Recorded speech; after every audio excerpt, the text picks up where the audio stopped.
हम बात करेंगे 2014 में आई एक black horror comedy movie the voices की, जिसे डायरेक्ट किया था मार्टिन सेटरेपी ने एंड इस मूवी को IMDb रेटिंग मिला है 6.4 आउट ऑफ 10। सो मूवी की शुरुआत होती है चेरी नाम की एक लड़की से जो बाटा फैक्ट्री में काम करता है और अपनी डॉग बास को और अपनी कैट मिस्टर विस्कर्स के साथ एक अपार्टमेंट में रहता है। चेरी को सिजोफ्रेनिया था बट वो अपनी मेडिसिन नहीं ले रहा था क्योंकि वो अपने डेल्यूजन्स और अपने हेलुसिनेशंस को एंजॉय करता था। इन हेलुसिनेशंस की वजह से जेरी को कुछ वॉइसेस सुनाई देते थे और जेरी का मानना था कि ये वॉइसेस वास्को और मिस्टर विस्कर्स के हैं। और तो और वास्को को रिप्रेजेंट करता वॉइस अच्छी बातें बोलता था और मिस्टर विस्कर्स को रिप्रेजेंट करता वॉइस इविल बातें बोलता था।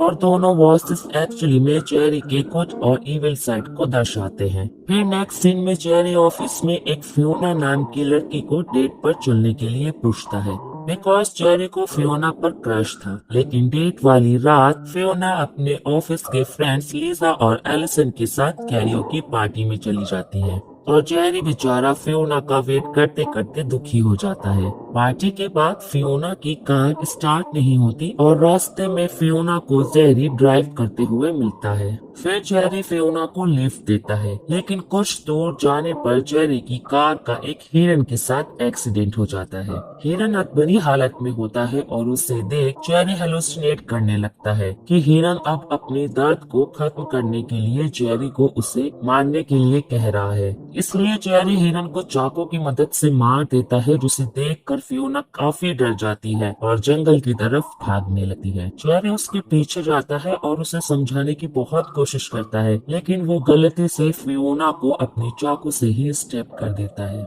जेरी फियोना से माफी मांगने लगता है और वो कहता है कि वो फियोना से प्यार करता है, लेकिन वो फियोना को दर्द में देखकर चाकू से कई बार स्टेप कर उसे मार डालता है। ये सब कुछ करने के बाद जब जेरी घर वापस आता है तो वास्को का वॉइस उसे खुद को पुलिस के हवाले करने को कहता है और मिस्टर विस्कर्स का वॉइस जेरी को फियोना की बॉडी डिस्पोज करने के लिए कहता है। उसके बाद जेरी फियोना की बॉडी लेने जाता है, जहाँ वो एक शू और कुछ बॉडी पार्ट्स छोड़ आता है। फिर अपने घर पर वो फियोना की बॉडी को काट देता है और बॉक्सेस में स्टोर करता है, लेकिन वो फियोना के हेड को अपनी फ्रिज में रखता है। अब मेडिसिन ला लेने के कारण जेरी के हेलुसिनेशंस बढ़ने लगते हैं, जहां वो देखता है कि फियोना का हेड उससे बातें कर रहा है। जेरी फियोना से माफी मांगता है बट फियोना के हेड से आने वाली वॉइस जेरी को उसकी मेडिसिन लेने के लिए कहती है। उसके बाद जब वो अपनी मेडिसिन लेता है तो उसे अपने अब्यूसिव फादर के नाइटमेयर्स आने लगते हैं।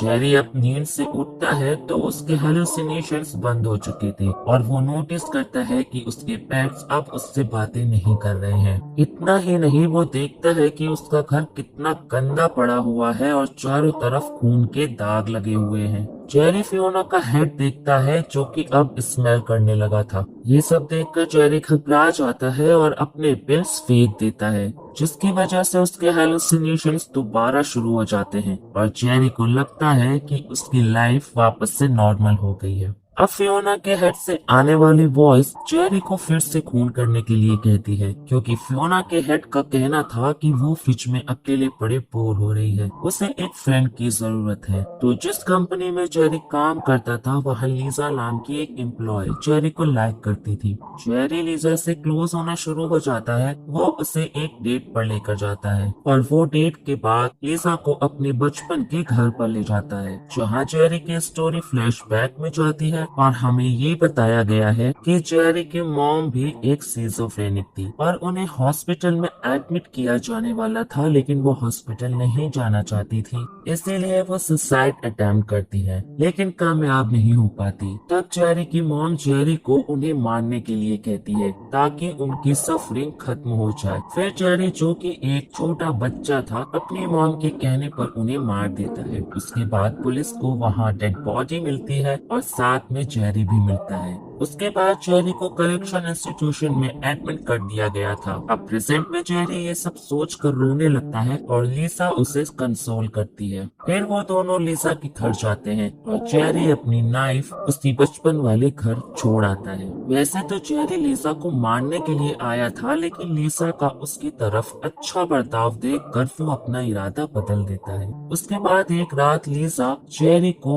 सरप्राइज करने उसके घर आ पहुंचती है, जिसका एड्रेस वो ऑफिस में काम करने वाली एम्प्लॉय एलिसन से लेती है। फिर लिसा चेरी के घर की हालत, खून, कटर, बॉक्सेस, इन सब को देखकर काफी डर जाती है। तभी मिस्टर विस्कर्स का वॉइस चेरी को लिसा को मारने के लिए उकसाता है, लेकिन चेरी लिसा को पसंद करने लगा था, इसलिए वो लिसा को मारना नहीं चाहता था। चेरी लिसा को समझाने की कोशिश करता है, लेकिन लिसा खुद को वहाँ बाथरूम में बंद कर लेती है। जब चेरी अंदर आता है तो उसे एक टॉवल हैंगर से मारने लगती है। लिसा भागकर चेरी के रूम में छुप जाती है और चेरी उससे माफी मांगने की कोशिश करता है। पहले तो लिसा चेरी की माफी एक्सेप्ट कर लेती है, लेकिन फिर वहाँ से भागने की कोशिश करती है और चेरी लिसा को पकड़कर रूम की तरफ धकेल देता है, जिससे लिसा की गर्दन एक शेल्फ से टकराकर टूट जाती है। लिसा पेन में होती है और फिर धीरे धीरे उसकी मौत हो जाती है। लिसा की मौत के बाद चेरी उसकी बॉडी को काट कर उसके हेड को फियोना के हेड के साथ रख देता है। उसके बाद चेरी के ऑफिस में सभी लोग फियोना एंड लिसा को ढूंढने लगते हैं और इसीलिए एलिसन चेरी के घर आ पहुंचती है, क्योंकि लिसा ने चेरी के घर का एड्रेस एलिसन से ही लिया था।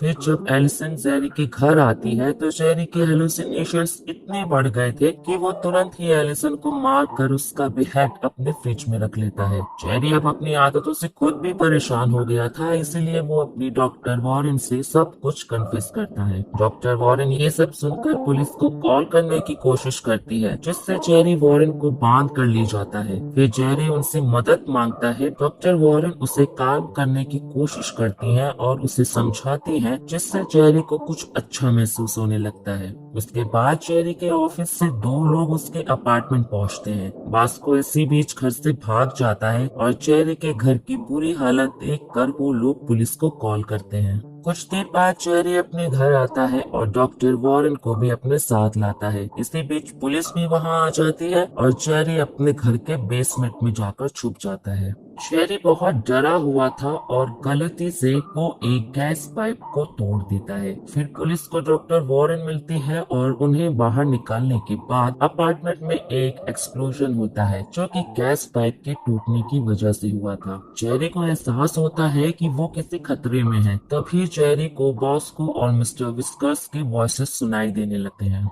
मिस्टर विस्कर्स का वॉइस चेरी को भागने और छुपने के लिए कहता है और बॉस्को का वॉइस कहता है कि उसकी लाइफ अब कोई काम की नहीं है, क्योंकि उसने लोगों के साथ बहुत बुरा किया है और अब उसे हमेशा के लिए रेस्ट करना चाहिए। चेरी बॉस्को की बात मानकर खुद को बचाने की कोई भी कोशिश नहीं करता और वहीं दम घुटने से मर जाता है। फिर नेक्स्ट सीन में हम एक व्हाइट स्पेस को देखते हैं, जहां बॉस्को और मिस्टर विस्कर्स एक दूसरे से बात करते हुए कन्फेस करते हैं कि उनके बिलीफ्स एकदम अपोजिट हैं, बट ऐसा होने से पहले वो दोनों एक टाइम पर एक दूसरे को पसंद किया करते थे। उसके बाद दोनों अलग अलग रास्ते पर जाते हैं और फिर सीन पर चेरी के पेरेंट्स फियोना, लिसा और एलिसन आ जाते हैं। चेरी अपनी मॉम, फियोना, लिसा और एलिसन से माफी मांगता है एंड फिर वहाँ जीसस आते हैं, जो एंड में चेरी को एक फॉग लिफ्ट की मदद से ऊपर लेकर जाते हैं। मूवी यहीं पर एंड हो जाती है और अब मैं आपको इस मूवी से रिलेटेड कुछ बातें बताऊंगी। हर इंसान के अंदर इविल और गुड इंटेंशंस होते हैं, जिन्हें वो कंट्रोल करते हैं, बट मेंटली अनस्टेबल लोगों में उन्हें कंट्रोल करने की क्षमता नहीं होती, इसलिए वो गलत और सही में फर्क नहीं कर पाते। चेरी के साथ भी कुछ ऐसा ही था और इतना ही नहीं, वो रियलिटी में भी फर्क नहीं कर पा रहा था। चेरी के इस हालत के जिम्मेदार कुछ हद तक तो उसके फादर थे। चेरी को बचपन में ही मेंटल इंस्टीट्यूशन में डाल दिया गया था और किसी भी बच्चे पर इसका बहुत ही बुरा प्रभाव पड़ सकता है। चेरी बचपन से अकेला था, जिसके पास अपनी फीलिंग्स शेयर करने के लिए कोई नहीं था। लास्ट में वो अपनी गलतियों के लिए सबसे माफी मांगता है। चेरी में अच्छाई थी, इसलिए जीसस उसे अपने साथ हेवन की ओर ले गए। डॉक्टर वॉरेन भी पुलिस से कह रही थी कि वो चेरी को हर्ट ना करे, क्योंकि वो बहुत बीमार है। इसीलिए हमें लोगों के साथ प्यार और पेशेंस के साथ बिहेव करना चाहिए। अगर जेरी के फादर उसके साथ अच्छे से पेश आए होते और उसे अकेला ना छोड़ते तो शायद वो मेंटल अनस्टेबल और क्रिमिनल ना बना होता। तो लिटरली मुझे ये मूवी काफी पसंद आई। आई होप आप सबको भी पसंद आई होगी। तो प्लीज कमेंट करके जरूर बताइएगा। एंड अब मिलते हैं नेक्स्ट वीडियो में।